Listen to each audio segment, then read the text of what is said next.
In Palestine, we live under Israeli occupation today. The checkpoint, the separation wall, restriction of movement is our daily experience. In the Middle East and here in this land, there's so much violence and hatred and bigotry, all in the name of God. In Christ at the checkpoint, we want to ask, how can our faith in the crucified and risen Christ help and guide us in the midst of this? How would Jesus challenge us to challenge injustice, to forgive, to seek peace and reconciliation? What does the gospel say in the face of religious extremism? Come and join Christ at the checkpoint.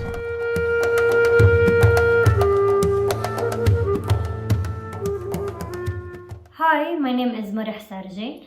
And my name is John Munayer, and we are speaking to you from Jerusalem, and we are a part of Christ at the Checkpoint Young Adults. And Christ at the Checkpoint Young Adults group is a group of Palestinian Christians coming from the entire land of Palestine in order to bring back our faith and reality together. We are a diverse group of people who come from various walks of life, and we want to share with you some of the reflections we have on the Christmas story. So, when we read the Christmas story, we see that it takes place in Bethlehem. Now, this is surprising to us because when we think of a king being born, we expect that king to be born in the center of civilization and of trade, which was the city of Jerusalem back then. But we see that Jesus was born in a small village.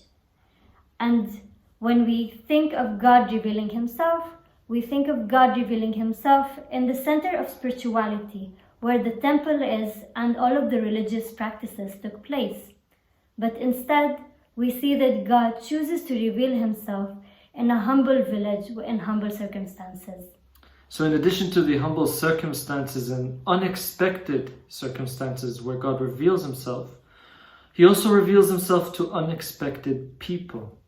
First, he reveals himself to Mary and Joseph, who are a young couple in a city that they didn't live in. And they probably were also marginalized in society due to these circumstances of the pregnancy. There was probably a lot of social pressure on them. Second, God reveals himself to the shepherd. The shepherd at the time of Jesus came from usually poor and lower economic backgrounds. So God reveals himself to the poor, and he brings them outside of the city of Bethlehem into the place of the birth. Third, God reveals himself to the Magi from the east.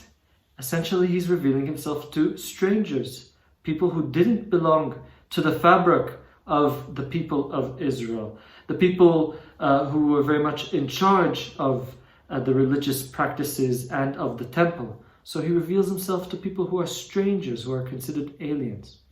So he reveals himself to a young and marginalized couple, to the poor, and to strangers in society.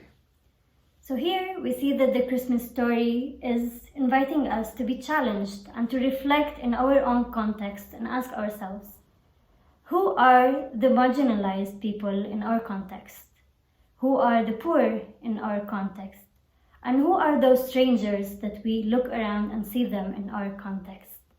Because it's very much the case that when we locate the marginalized, the strangers, the poor and the oppressed, we might also locate where God is active in society. It might not be in our churches, it might not be in our Christian communities or even our Christian organizations, but actually outside of the walls of our Christian community. So this is also a hopeful message. We know that God is active despite all the difficulties. In Palestine, God is active amongst these groups of people, the marginalized, the oppressed, and the strangers and the poor. The same is true also for North America. God is indeed active in these places.